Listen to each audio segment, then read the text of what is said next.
إله إلا الله محمد رسول الله. إن الحمد لله نحمده ونستعينه ونستغفره ونعوذ بالله من شرور أنفسنا ومن سيئات أعمالنا من يهده الله فلا مضل له ومن يضلل فلا هادي له. أشهد أن لا إله إلا الله وحده لا شريك له وأشهد أن محمدا عبده ورسوله. اللهم صل على محمد وعلى آله وصحبه ومن تبعهم بإحسان إلى يوم القيامة. فيا عباد الله اتقوا الله حق تقاته ولا تموتن إلا وأنتم مسلمون. Hadirin jamaah sidang Jumat rahmatullah. Pertama-tama marilah kita tingkatkan ketakwaan kita. Ketakwaan yang sebenar-benar takwa, takwaan yang mampu membuat diri kita melaksanakan semua perintah Allah Subhanahu wa taala. Dan ketakwaan yang mampu membuat diri kita menjauhi semua larangan Allah Subhanahu wa taala. Hanya dengan ketakwaan semacam inilah kita dapat memperoleh kebahagiaan hidup di dunia dan di akhirat kelak insyaallah. Hadirin jamaah sidang Jumat rahmatullah, kita sudah paham bahwa Quran itu adalah petunjuk bagi orang-orang yang beriman, dan juga bahwa Quran itu adalah petunjuk bagi manusia. Bahkan kita baru saja meninggalkan atau tidak lama meninggalkan bulan Ramadan, bulan yang istimewa karena Al-Quran, karena pada bulan tersebut Quran diturunkan pertama kali. Allah SWT berfirman, "Syahrul Ramadan alladzi unzila fihil Qur'an hudan linnas wa bayyinatin minal huda wal furqan." Ila akhir ayat. Bulan Ramadan adalah bulan yang padanya diturunkan Al-Qur'an. Hudan linnas sebagai petunjuk bagi manusia, penjelas dari petunjuk, dan sebagai pembeda antara yang hak dan yang batil. Tapi kemudian seberapa jauh Al-Qur'an itu benar-benar menjadi petunjuk bagi manusia, bagi umat manusia, bukan hanya bagi orang yang beriman, tapi bagi umat manusia. Faktanya saat ini di dunia yang dijadikan petunjuk itu adalah pemikiran-pemikiran para pemikir-pemikir barat. Hampir di seluruh bahkan berbagai penjuru dunia, sistem-sistem yang diterapkan adalah sistem dari hasil pemikiran para pemikir-pemikir barat sekuler, yang mereka tidak menganggap sama sekali tentang aturan dari Allah SWT. Dan akibat dari mengikuti petunjuk pemikir-pemikir barat itu, kita bisa melihat kerusakan-kerusakan yang ada di dunia. Beberapa saat yang lalu kita mendengar bahwa di Jepang pertumbuhan penduduknya itu sudah negatif dan pemerintahnya khawatir. Ini karena adanya pergaulan bebas di masyarakatnya, sehingga ketika kebutuhan biologis antara pria dan wanita ini bisa disalurkan tanpa melalui ikatan pernikahan, maka akibatnya kemudian ikatan pernikahan dan keluarga menjadi sesuatu yang dianggap memberatkan, dan cenderung kemudian penduduk Jepang ini tidak mau berkeluarga.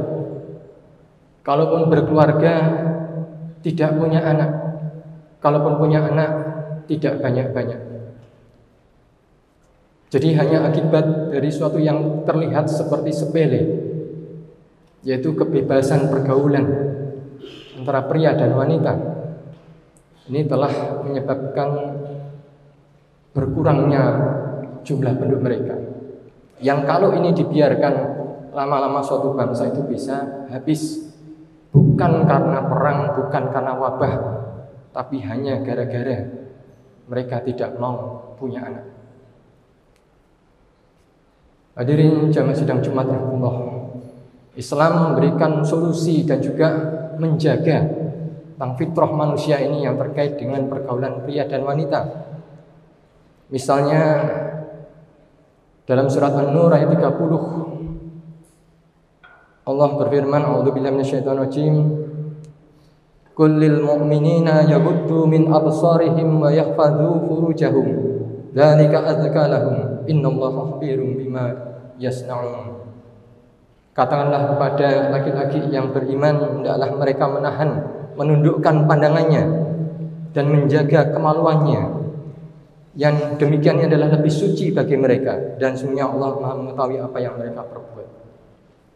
Allah yang mencipta manusia paham bahwa ketertarikan pria dan wanita ini mulai dari pandangan, sehingga mulai dari yang paling awal ini dijaga.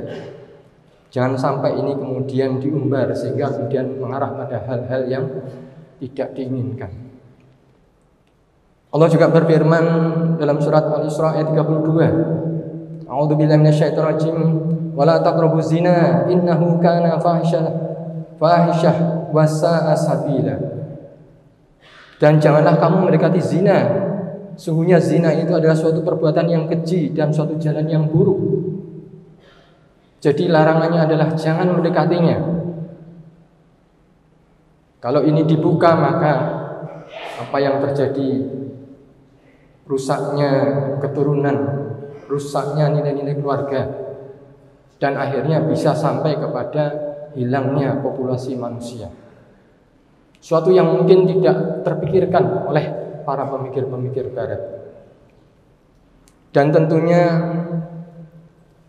larangan-larangan yang dalam Islam, dalam Al-Quran tidak sekedar berupa himbauan moral, tapi suatu yang sempurna disertai juga dengan sanksi bagi siapa yang melanggarnya.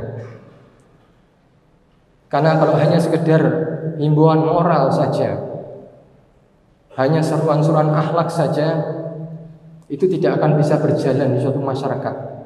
Karena dalam masyarakat pasti terdiri dari berbagai macam orang dengan berbagai macam karakter yang mungkin ada di antara mereka yang punya kecenderungan untuk melanggar perintah-perintah dari Allah. Karena itu dalam surat An-Nur ayat 2 Allah SWT berfirman, a'udzubillahi minasyaitonirrajim, az-zaniyatu waz-zani fajlidu kulla wahidin minhuma mi'ata jaldah wa la ta'khudhukum bihima ra'fah fi dinillah in kuntum tu'minuna billahi wal yawmil akhir wal yashhad 'adzabahuma ta'ifatun minal mu'minin. Perempuan yang berzina dan laki-laki yang berzina, maka cambuklah tiap-tiap seorang dari keduanya 100 kali cambukan. Janganlah belas kasihan kepada keduanya mencegah kamu dalam menjalankan agama Allah, jika memang kamu beriman pada Allah dan hari akhir. Dan hendaklah pelaksanaan hukuman mereka ini disaksikan oleh sekumpulan orang-orang yang beriman.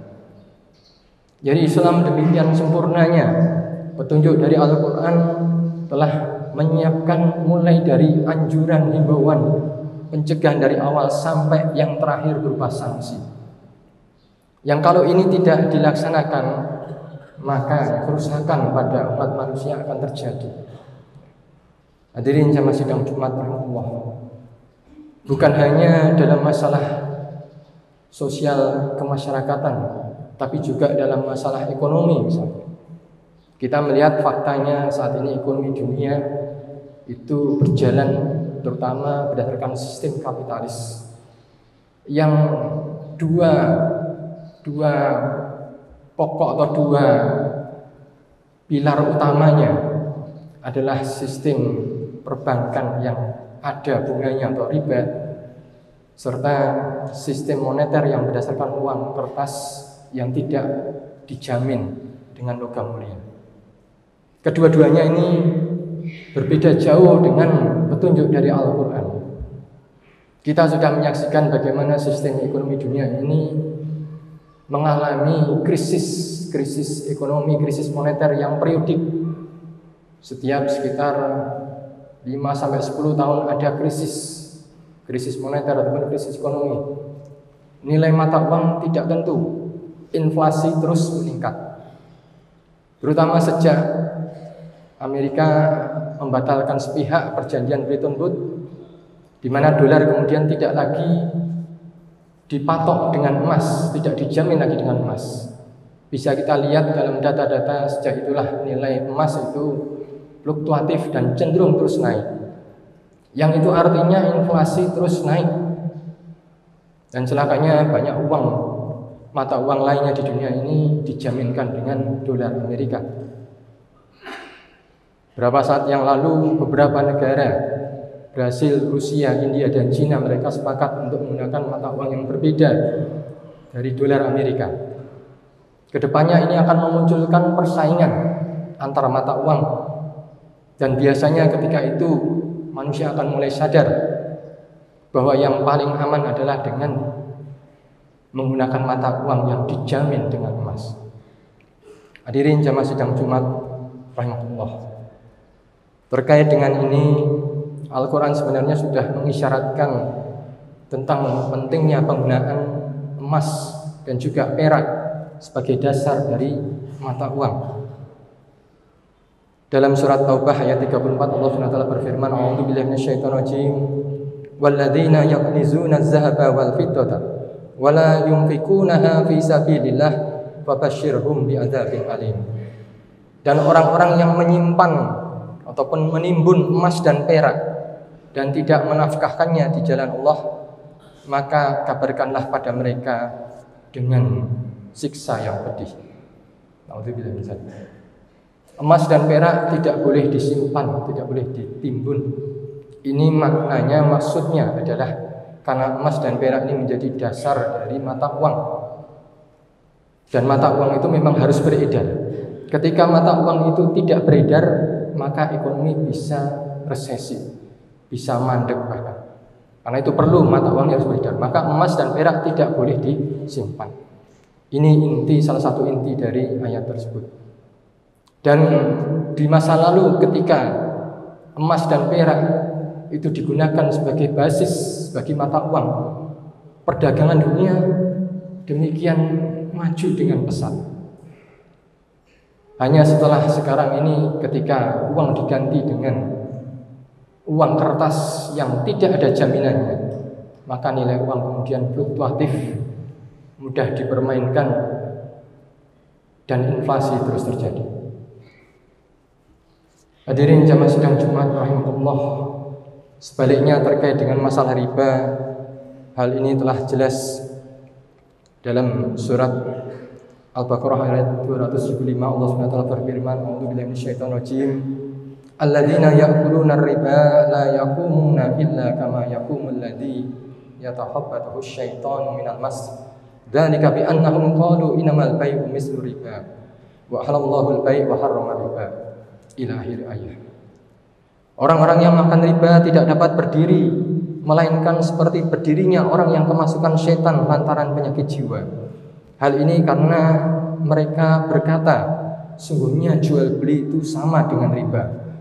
Padahal Allah telah menghalalkan jual beli dan mengharamkan riba.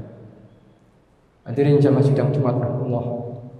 Jadi ketika manusia menyamakan riba ini dengan jual beli, dengan transaksi bisnis, maka itulah awal dari bencana ekonomi.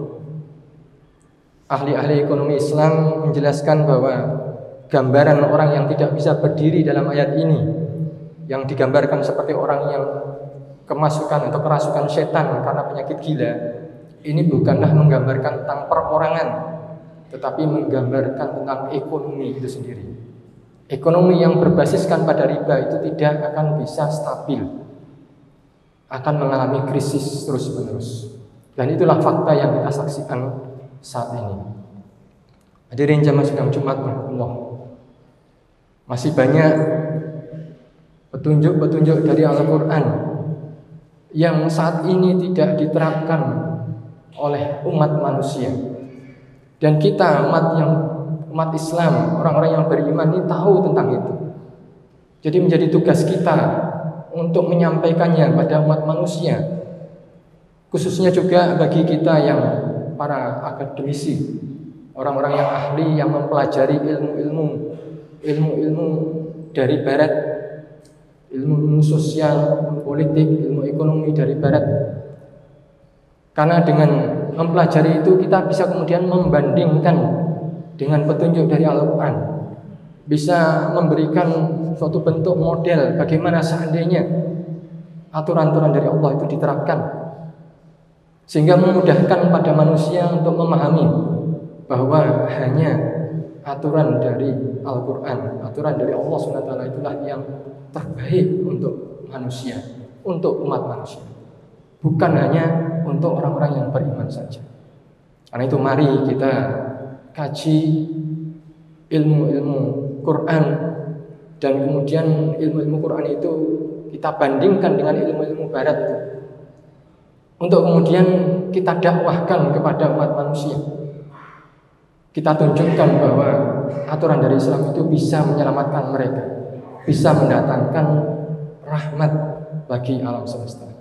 Barakallahu li wa lakum bil Qur'anil Karim wa nafa'ni wa iyyakum bil ayati wa dzikril hakim wa taqabbalallahu minni wa minkum tilawatahu innahu sami'un alim.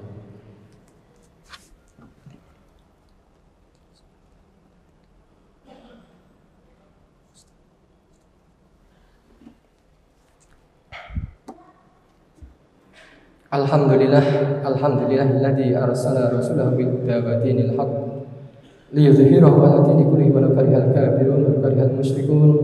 Asyhadu an la ilaha illallah wahdahu la syarika lah wa asyhadu anna Muhammadan abduhu wa rasuluh. Allahumma shalli ala Muhammad wa ala alihi wa man wala amma ba'd. Wa ya ibadallah ittaqullaha haqqa tuqatih faqad fazal muttaqun. Ya ibadallah innallaha wa malaikatahu yusholluna 'alan nabiy. Ya ayyuhalladzina amanu shallu 'alaihi wa sallimu taslima. Allahumma shalli ala Muhammad wa ala Muhammad kama shallaita ala Ibrahim wa barik ala Muhammad wa ala Muhammad kama barakta ala Ibrahim fil alamin innaka Hamidum Majid. Allahumma ighfir lil mu'minina wal mu'minat wal muslimina wal muslimat al ahya'i minhum wal amwat wasabbih banana bil khairat rabbighfir warham wa anta khairur rahimin. La haula wala quwwata illa billahil aliyil azim. Rabbana la tuzigh qulubana ba'da idh hadaitana wa hab lana min ladunka rahmah innaka antal wahhab. Rabbana ighfir lana wa li ikhwanina alladziina sabaquna bil iman wa la taj'al fi qulubina ghillan lil ladziina amanu rabbana innaka ra'ufur rahim. Rabbana atina fid dunya hasanah wa fil akhirati hasanah wa qina adzabannar. Walhamdulillahi rabbil alamin. Ya ibadallah inna salata tanha 'anil fahsya'i wal munkar wa la zikrullahi akbar. Aqimus shalah. La ilaha illallah Muhammadun Rasulullah.